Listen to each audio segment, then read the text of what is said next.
The silence of space broke at exactly 3:47 in the morning, when the impossible signal reached Earth's outer monitoring stations. Lieutenant Amy Carter was drinking her fourth cup of coffee in the communications bay of Luna Base when every single detection array suddenly screamed to life with readings that should not exist. Admiral Morrison to the command center immediately. Amy called into her headset as she watched waves of data pour across her screens. The signal was coming from deep space, transmitted on frequencies that human science said were impossible to generate or maintain across interstellar distances. Admiral Jake Morrison arrived in the command center still pulling on his uniform jacket. At 52 years old, he had seen enough strange things in his 28 years of military service to know when something was truly extraordinary. The look on Amy's face told him this was one of those times. "What do we have, Lieutenant?" Morrison asked as he moved to stand behind her workstation.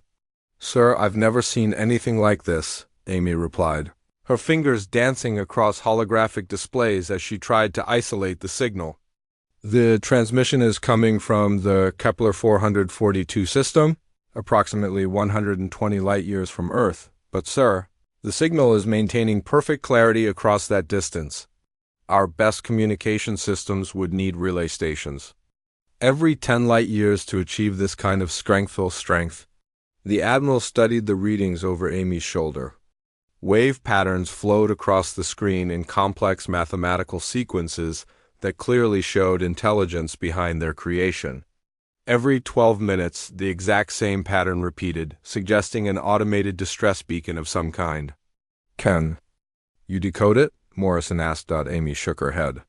"I've run it through every translation protocol we have. The mathematical base seems to be different from ours.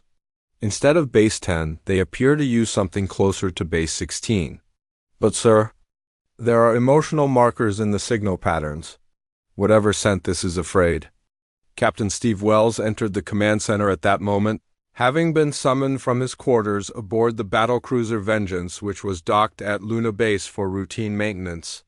Steve was Morrison's most trusted ship commander, a man who had proven himself in 3 different conflicts against human separatist forces. "Admiral, what's the situation?" Steve asked as he approached the communication station. "We have first contact, Captain," Morrison replied simply, "and it appears to be a distress call." For the next 6 hours, Amy worked alongside the base's most advanced computer systems to crack the alien language. The breakthrough came when she realized that the mathematical sequences were not just carrying information, but were themselves a form of emotional expression.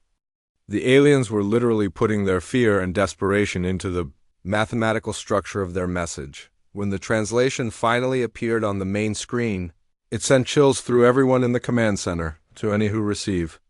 "This transmission, we are the Zephyrian Collective of the Kepler 442 system.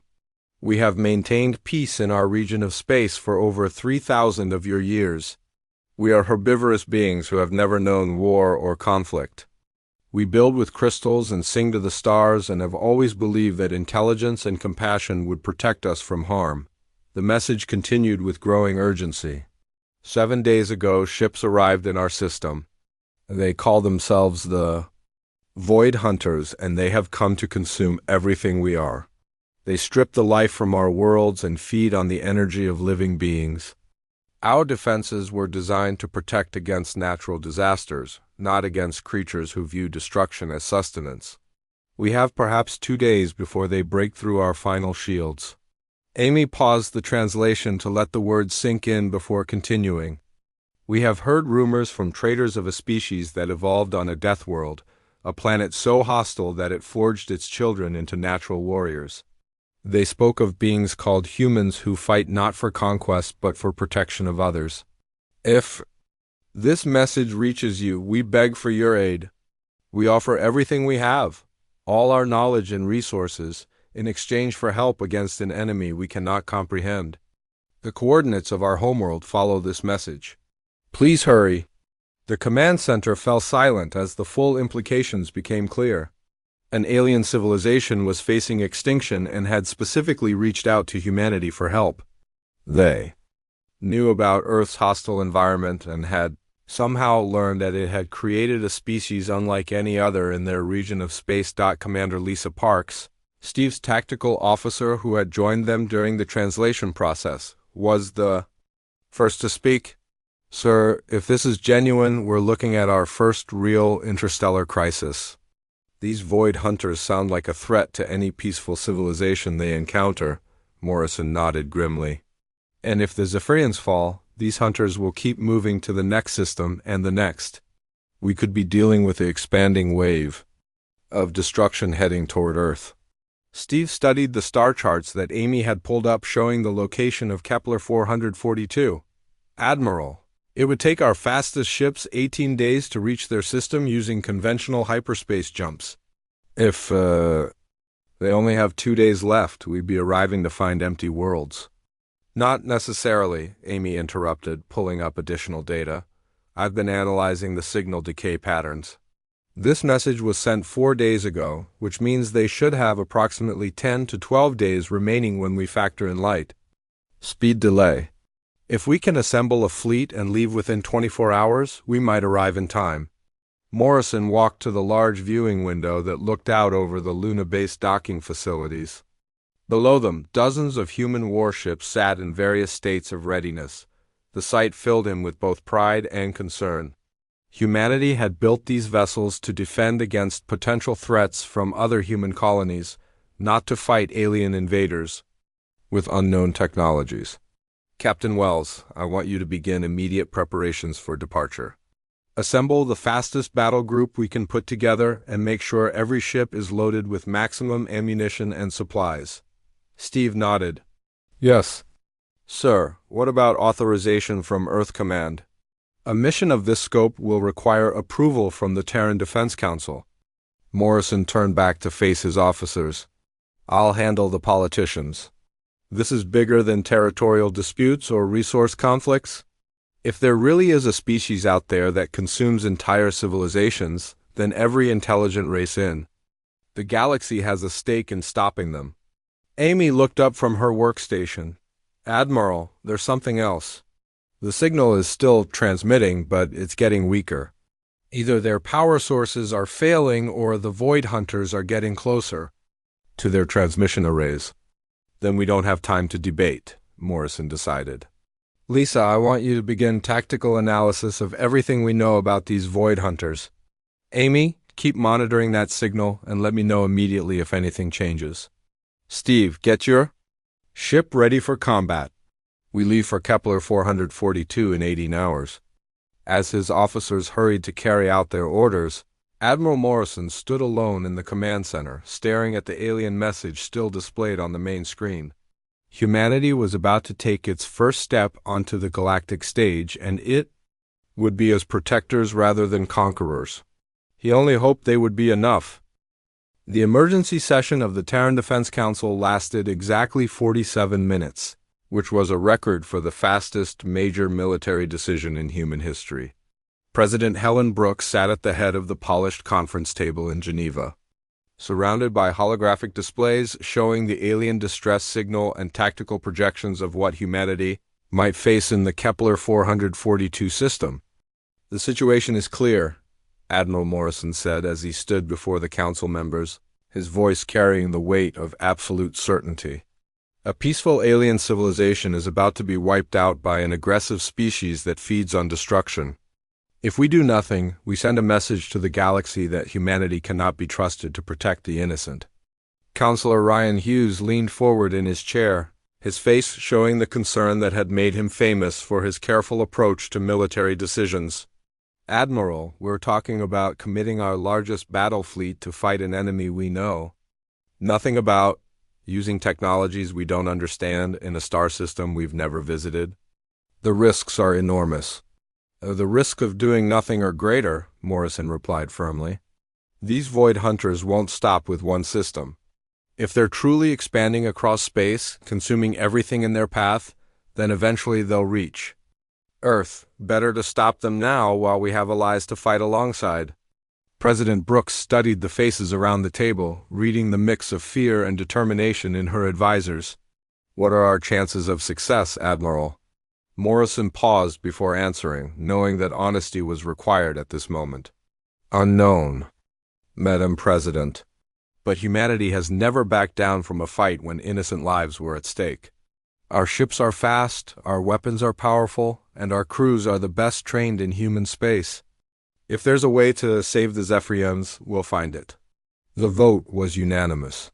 Within minutes of the Council's decision, emergency signals were flashing throughout human space as every available warship received orders to report to the Sol System staging area immediately. Captain. Steve Wells stood on the bridge of the battlecruiser Vengeance as his ship powered away from Luna Base toward the assembly point beyond Pluto's orbit. Around him, his crew worked with the efficient precision that came from years of training and combat experience. Chief Engineer Don Martinez was already pushing the ship's engines beyond normal operating parameters, knowing that every minute saved in transit could mean the difference between rescue and tragedy. Captain, we're receiving updates on the fleet composition, reported Commander Lisa Parks from her tactical station. Admiral Morrison is transferring his flag to the dreadnought Retribution. We'll have 12 heavy cruisers, 8 destroyers, 4 carriers, and both dreadnoughts available for the mission. Steve nodded as he studied the tactical displays showing ship positions throughout the solar system. What about fighter coverage? 300 fighters across all carriers, Lisa replied. Lieutenant Colonel Kate Barnes is commanding the elite units. Her pilots have been training specifically for combat against unknown alien technologies.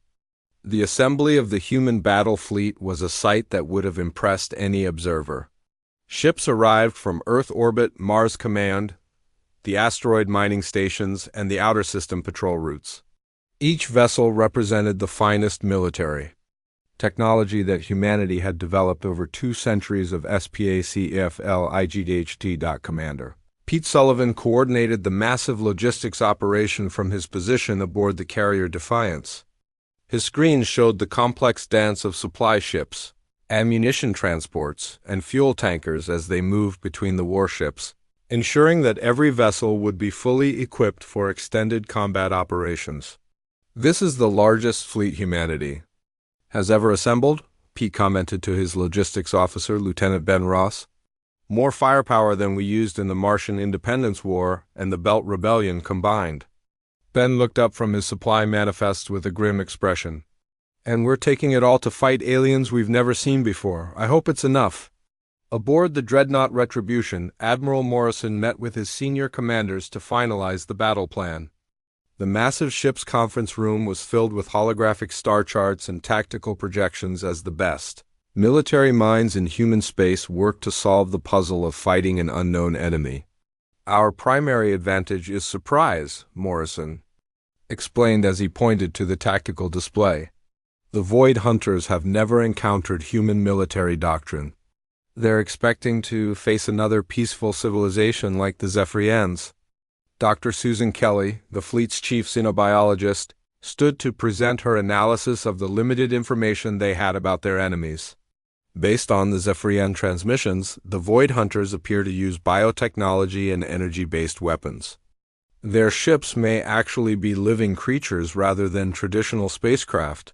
This could make them difficult to damage with conventional weapons. Captain Tony Brooks, Morrison's chief of staff, raised a concern that had been troubling him. Since the mission began, Admiral, we're assuming that the Zephyrians are telling the truth about being peaceful victims. What if this is some kind of trap? What if we're flying into an ambush? Morrison considered the question carefully before responding. It's possible, Captain. But the emotional markers in their transmission suggest genuine terror, Dr. Kelly's linguistic analysis indicates that their entire language structure is built around concepts of harmony and cooperation. If they're lying, they're the most sophisticated actors in the galaxy. Navigator Commander Alex Turner worked frantically to calculate the precise hyperspace jump coordinates that would bring the human fleet into the Kepler 442 system at the optimal position. Admiral, I'm recommending that we emerge from hyperspace between the Zephyrian homeworld and the expected position of the Void Hunter siege force. This will put us in immediate combat range, but also prevent the enemy from using the planet as a shield. The final hours before departure were filled with intense preparation as each ship's crew made ready for humanity's first interstellar war. Weapons officers checked and rechecked their targeting systems. Engineers verified that all critical systems were operating at peak efficiency, and medical teams prepared for casualties from weapons they couldn't imagine. Lieutenant Colonel Kate Barnes gathered her fighter pilots in the briefing room of the carrier Independence for their final mission overview. Listen up, people. We're going into combat against an enemy that has been terrorizing peaceful civilizations for who knows how long. They think they're going to add another helpless species to their list of victims. They're about to learn what happens when Deathworlders decide to fight back. The pilots responded with a cheer that echoed through the carrier's corridors, a sound of determination that would have sent chills through any enemy that heard it. As the massive human battle fleet prepared to jump to hyperspace, Admiral Morrison stood on the bridge of the Retribution, looking out at the assembled warships that represented humanity's commitment to protecting the innocent. In a few hours, they would arrive in an alien star system to face an enemy that had never been challenged by a species forged in the crucible of a world that constantly tried to kill its children. All ships report ready for hyperspace jump, came the voice of the fleet communications officer. Morrison took a deep breath and gave the order that would change humanity's place in the galaxy forever. Fleet jump in 3, 2, 1. Execute. The stars vanished as the human fleet leaped toward its destiny. The human fleet dropped out of hyperspace directly into hell. Admiral Morrison felt his stomach lurch as the Retribution's sensors immediately screamed warnings about massive energy signatures and unknown vessels filling the space around them. Through the bridge's main view screen, he could see the Zephyrian homeworld in the distance, its beautiful blue and green surface marred by dark scorch marks where the enemy had already begun their assault. Contact bearing 047 Mark 15, called out Ensign Carol White from the sensor station, her voice tight with amazement and fear. Admiral, you need to see this. Morrison moved to stand behind her workstation and felt his breath catch in his throat. The Void Hunter ships were unlike anything in human imagination. Instead of metal hulls and mechanical structures, these vessels appeared to be living creatures the size of skyscrapers. Their surfaces pulsed with bioluminescent patterns that shifted like breathing skin, and massive tentacle-like appendages writhed from their undersides as they moved through space. "My God," whispered Commander Julia Ross from the weapons station. "They really are alive." Captain Steve Wells watched from the bridge of the Vengeance as his tactical displays tried to make sense of what they were seeing. The largest Void Hunter vessel was nearly 8 kilometers long and shaped like some nightmare combination of a jellyfish and a spider. Smaller bioships swarmed around it like antibodies protecting a massive organism. "All ships, this is Admiral Morrison," came the fleet commander's voice over the communications system. "We are engaging immediately. These creatures have been terrorizing peaceful civilizations, and that ends today. All units, weapons free. Show them what Deathworlders can do when innocent lives are threatened." The space battle that erupted was unlike anything in human military history. The Void Hunters, clearly surprised by the sudden appearance of an unknown fleet, initially tried to retreat toward their siege positions around the Zephyrian homeworld. But human ships were faster and more maneuverable than anything the bioships had encountered before. Lieutenant Colonel Kate Barnes led the first fighter attack from her position in the cockpit of her modified interceptor. "Reaper Squadron, follow. My lead, target the smaller vessels and stay clear of those tentacle things." Her fighters screamed through space toward the enemy formation, their pilots amazed by what they were seeing through their cockpit windows. The Void Hunter bioships fired weapons that looked like concentrated darkness, beams of energy so black they seemed to absorb light itself. But the human fighters had been designed to operate in the radiation-soaked environment around Earth's sun, and their shielding held against the alien energy weapons. "This is Reaper 2, called out Captain Mike Torres over the fighter squadron's radio. "These things are trying to grab me with some kind of energy tentacles, breaking left and climbing." Kate watched as one of the smaller bioships extended streams of crackling energy toward Mike's fighter, clearly attempting to drain power from his ship's systems. All Reapers avoid direct contact with enemy energy projections, use hit-and-run tactics. Don't give them time to lock onto you. Aboard the Retribution, Commander Julia Ross coordinated the Dreadnought's main battery as Admiral Morrison gave her targets to prioritize. "Julia, I want that large vessel disabled. Hit it with everything we have." "Aye, sir," Julia replied as she aligned the ship's massive kinetic cannons, firing main battery now. The sound of the Dreadnought's guns firing was felt rather than heard, a deep vibration that ran through the entire ship as projectiles moving at significant fractions of light speed slammed into the largest Void Hunter bioship.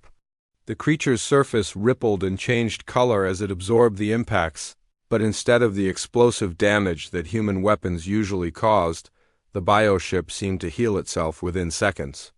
"Sir, our kinetic rounds are having minimal effect," Julia reported with frustration. "The target appears to have some kind of regenerative capability." Captain Steve Wells had been watching the battle from his position commanding the fast attack squadron and had noticed something important about the enemy's defensive responses. "All ships, this is Vengeance Actual. I'm seeing a pattern in their regeneration cycles. They can't heal and fire simultaneously. Hit them with sustained fire to prevent their recovery." The human fleet immediately adapted their tactics, with multiple ships focusing coordinated fire on individual targets instead of spreading their attacks across the enemy formation. The change in strategy proved effective as the first Void Hunter bioship began to show serious damage under the relentless assault on the surface of the Zephyrian homeworld. Minister Thale 9 watched the battle through the crystalline viewing arrays in his planet's defense center. The peaceful Zephyrian had never witnessed such controlled aggression used in defense of others. His species communicated through harmonic resonance, and he could feel the fear and confusion of the Void Hunters as they encountered an enemy that fought back with devastating efficiency. "The Deathworlders are magnificent." Thale 9 spoke to his aide through resonant tones that would have sounded like singing to human ears. "They fight not for conquest or resources, but for the protection of those who cannot protect themselves." Commander Pete Sullivan coordinated the carrier operations from the Defiance, managing the complex dance of fighter launches and recoveries as the battle intensified. His screen showed the tactical situation across the entire engagement zone as human fighters harassed the enemy's smaller vessels while the heavy ships concentrated on the larger bioships. "Admiral, we're receiving some kind of transmission from the enemy," reported Lieutenant Amy Carter from her communications station. "It's not directed at us specifically, but they appear to be calling for reinforcements." Morrison studied the tactical displays with growing concern. How long until additional enemy forces could arrive? Amy worked frantically with her translation algorithms, trying to decode the alien communications. "Based on the signal patterns, I estimate 12 to 18 hours for the nearest Void Hunter forces to reach this system." "Then we finish this before they arrive," Morrison decided. "All ships, maximum effort. We're not leaving this system until every Void Hunter vessel is destroyed or driven off." The battle reached its climax when the human fleet succeeded in surrounding the largest bioship and subjecting it to fire from all directions simultaneously. The creature's regenerative abilities were overwhelmed by the sheer volume of incoming damage, and its bioluminescent patterns began to fade as its life functions failed. As the massive Void Hunter vessel died, something unexpected happened. The remaining bioships began to retreat rapidly toward the edge of the star system, their previous aggressive behavior replaced by what appeared to be genuine fear.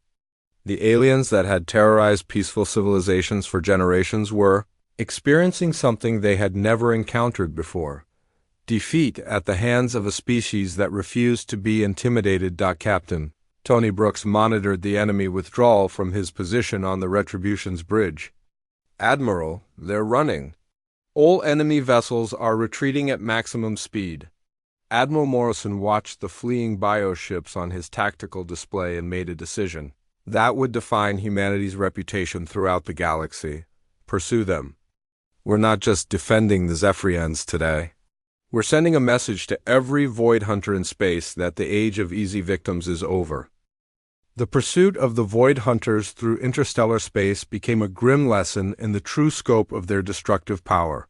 Admiral Morrison stood on the bridge of the Retribution as his fleet chased the fleeing bioships through the first system beyond Zephyrian space, and what he saw through the main view screen filled him with cold rage that burned deeper than any emotion he had ever experienced. The star system had once supported life on 3 different worlds. Now those planets were nothing more than dead rocks floating in space, their surfaces stripped bare of every living thing. The oceans had been drained, the atmospheres had been consumed, and even the basic minerals had been extracted, leaving behind worlds that looked like they had been sandblasted down to their cores. "How many people do you think lived here?" asked Commander Julia Ross quietly as she studied the lifeless planets on her tactical display. Dr. Susan Kelly had been analyzing the spectral readings from the dead worlds, and her voice carried the weight of scientific certainty mixed with profound sadness. "Based on the atmospheric residue and urban foundations I can detect, I estimate at least 2 billion intelligent beings across the 3 planets, all consumed to feed those creatures we're chasing." Captain Steve Wells coordinated the pursuit from his position aboard the Vengeance, working with Navigator Commander Alex Turner to predict the enemy's likely escape routes. The Void Hunter bioships were fast, but they appeared to be limited by the same physical laws that governed human starships when it came to hyperspace travel. "Admiral, long-range sensors indicate the enemy fleet has stopped in the Proxima Tertia system," reported Ensign Carol White from her sensor station. "They appear to be regrouping with additional forces." Morrison studied the tactical projections with growing determination. Every hour of delay meant that more innocent civilizations might fall to these creatures. "How many ships are we looking at?" Carol worked with her instruments for several minutes before providing an answer that sent chills through the bridge. "Crew, sir, I'm reading at least 40 bioships of various sizes, including several that are larger than anything we encountered at the Zephyrian homeworld." Captain Tony Brooks, Morrison's chief of staff, voiced the concern that everyone was thinking. "Admiral, we're outnumbered 4-1, and we still don't fully understand their capabilities. Perhaps we should return to Earth and request reinforcements." "No," Morrison replied with absolute finality. "Every day we wait, more civilizations die. We came here to stop the Void Hunters, and that's exactly what we're going to do." The human fleet's pursuit took them through 2 more star systems, each showing the same horrific evidence of total consumption. Lieutenant Colonel Kate Barnes led reconnaissance flights through the debris fields that had once been thriving worlds, her fighter pilots collecting data on Void Hunter feeding patterns and technology. "This is Reaper Leader to Fleet Command," Kate reported during one of her scouting missions. "I'm detecting some kind of organic residue in these asteroid fields. Dr. Kelly, you need to see this data." Dr. Kelly analyzed the samples that Kate's fighters brought back and made a discovery that changed everything the humans thought they knew about their enemy. "Admiral, these aren't just raiders or conquerors. The Void Hunters don't just kill civilizations for resources. They absorb the actual life force, the bioelectric energy of every living thing they encounter. That's why their ships can regenerate damage so quickly. They're powered by the death of entire ecosystems." The implications were staggering. The Void Hunters weren't just expanding across space for territory or resources. They were feeding on the fundamental energy that sustained all life in the galaxy. Growing stronger with every civilization they destroyed, Commander Pete Sullivan worked with his logistics teams to keep the human fleet supplied during the extended pursuit, but the strain was beginning to show on both ships and crews. "Admiral, we're operating at the edge of our supply lines. If we don't finish this soon, we'll need to return to human space for resupply." Morrison nodded grimly. "Then we finish it in the next system. Whatever we find there, we engage and destroy it completely." The breakthrough in understanding Void Hunter technology came when Chief Engineer Don Martinez analyzed the wreckage of bioships that had been destroyed in the first battle. Working aboard the Vengeance with a team of the fleet's best technical specialists, Dunn discovered something that gave the humans their first real advantage. Captain Wells, you need to see this. Don called out as he worked over the alien wreckage in the ship's main engineering bay. These bioships aren't individual creatures. They're all connected through some kind of neural network. There's a central control system somewhere that coordinates all their actions. Steve studied the organic circuitry that Dan had extracted from the destroyed bioship. Are you saying they have some kind of command ship? More than that, Don replied with growing excitement. They have a central brain, something that controls their entire fleet. If we can find it and destroy it, we might be able to disrupt their whole operation. The discovery led to an intensive analysis of Void Hunter fleet movements and communication patterns. Lieutenant Amy Carter worked around the clock to decode the bioelectric signals that the alien ships used to coordinate their actions, searching for the source of their command structure. "I've found it," Amy announced during a briefing in the Retribution's conference room. "There's a massive bioship hiding behind the gas giant in the Proxima Tertius system. It's been sending control signals to all the other vessels. The signal strength suggests it's enormous, possibly 50 kilometers in length." Admiral Morrison studied the tactical projections of what they were calling the consumption, the Void Hunters Mobile Command Center. "This is it. This is what we came here to destroy. If we can eliminate their central command, we break their ability to coordinate attacks on peaceful civilizations." The human fleet spent the next day preparing for what everyone knew would be the most difficult battle in their history. Weapons were checked and rechecked. Fighter squadrons practiced attack runs against computer simulations of the massive bioship.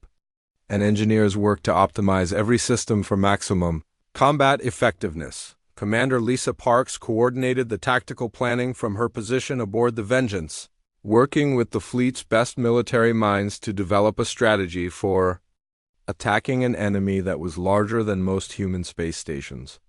The challenge is getting close enough to do significant damage while avoiding those energy-draining tentacles we observed in the first battle. Dr. Kelly provided crucial intelligence about the enemy's likely defensive capabilities.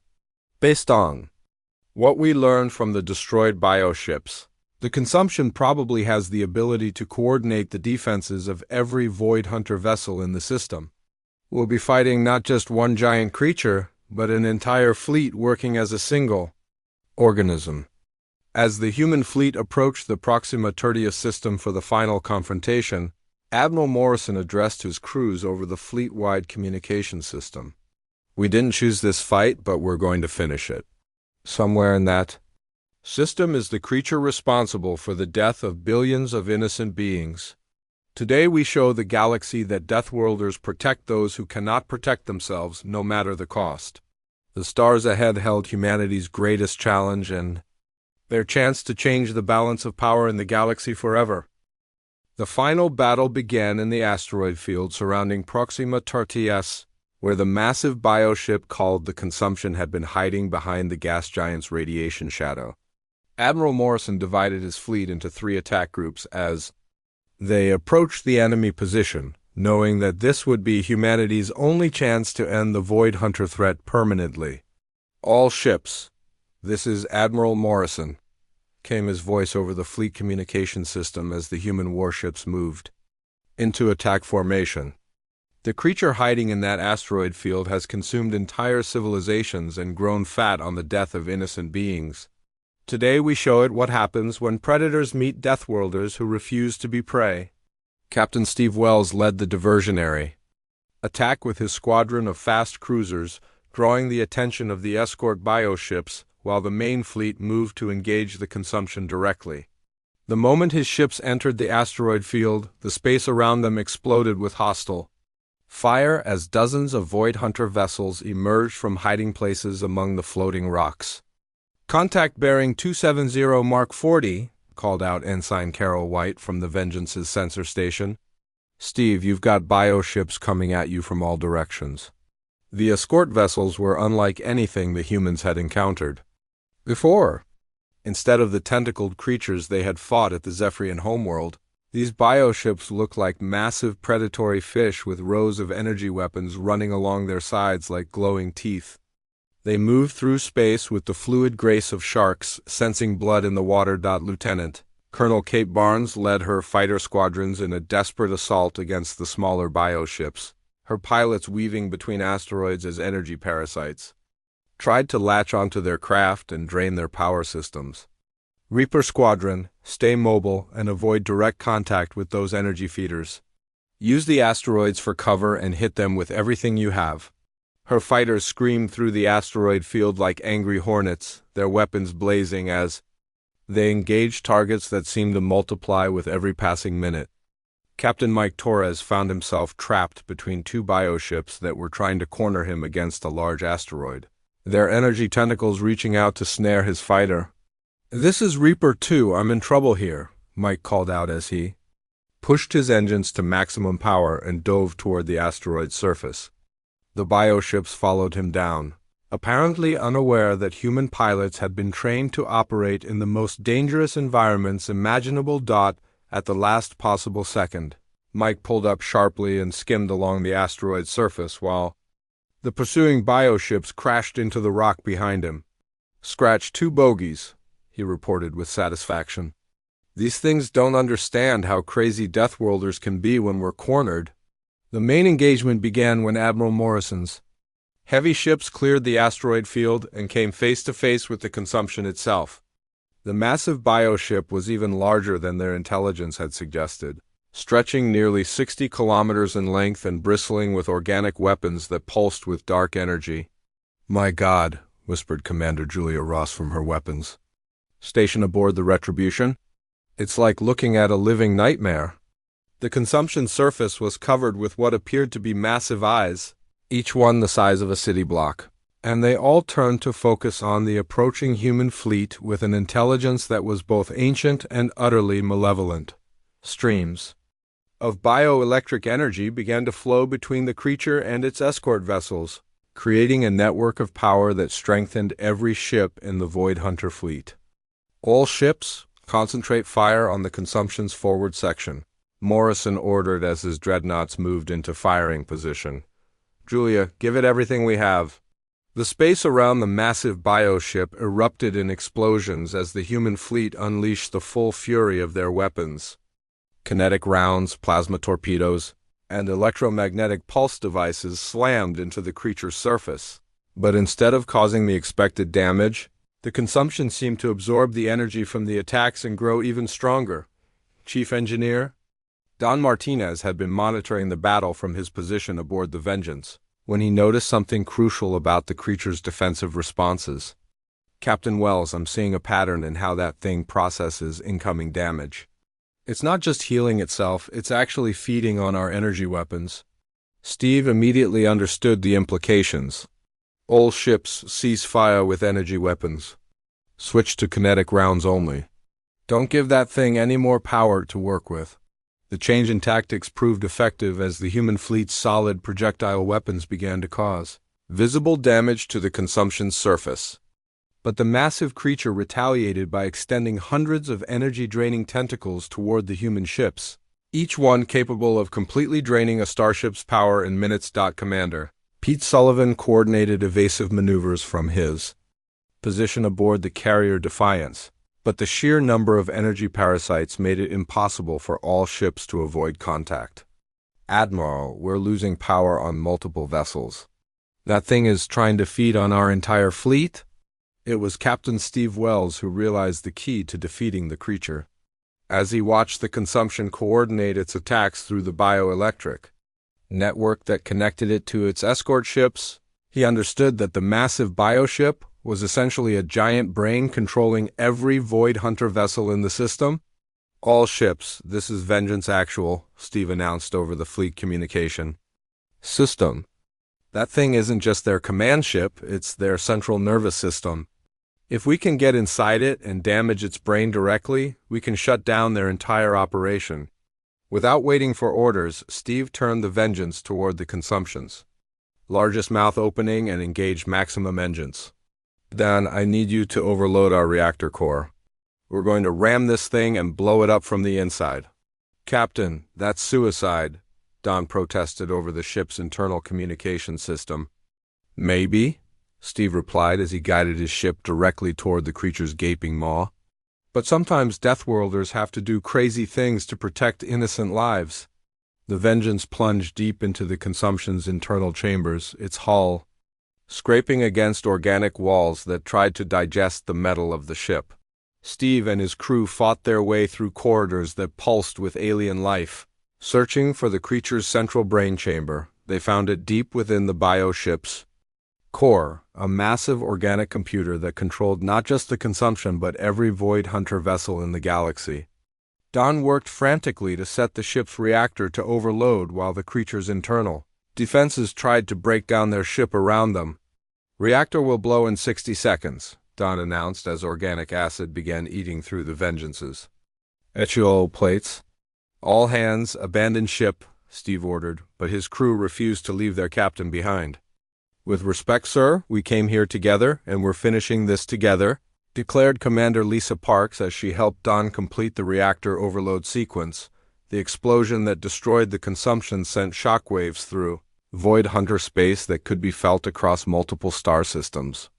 Without their central brain to coordinate their actions, the remaining bioships immediately turned on each other in a frenzy of cannibalistic feeding, their predatory instincts overwhelming any sense of cooperation. Admiral Morrison watched from the bridge of the Retribution as the Void Hunter fleet destroyed itself in minutes, their own nature proving to be their ultimate weakness. The threat that had terrorized peaceful civilizations for generations was ended not by superior firepower, but by human understanding of how predators behave when their pack structure collapses. When the human fleet returned to Zephyrian space, they were greeted by representatives from dozens of species that had suffered under Void Hunter attacks. Minister Thale 9 formally welcomed humanity into the galactic community with words that would be remembered for generations. "Today we learned that the galaxy contains a species that fights not for conquest, but for the protection of those who cannot protect themselves," the Zephyrian leader sang in harmonious tones. "We offer our friendship to the Deathworlders who answered our call when death itself came knocking." Admiral Morrison accepted the alliance on behalf of Earth, but his words carried a warning that resonated throughout civilized space. "Humanity will protect the innocent wherever we find them, but we expect the galaxy's peaceful species to learn to defend themselves. Deathworlders can't be everywhere at once, but will always answer when innocent lives are threatened." The message was received and understood across the galaxy. The age of helpless victims was over, and the universe was a safer place because somewhere among the stars, a species of natural warriors stood ready to fight for those who could not fight for themselves.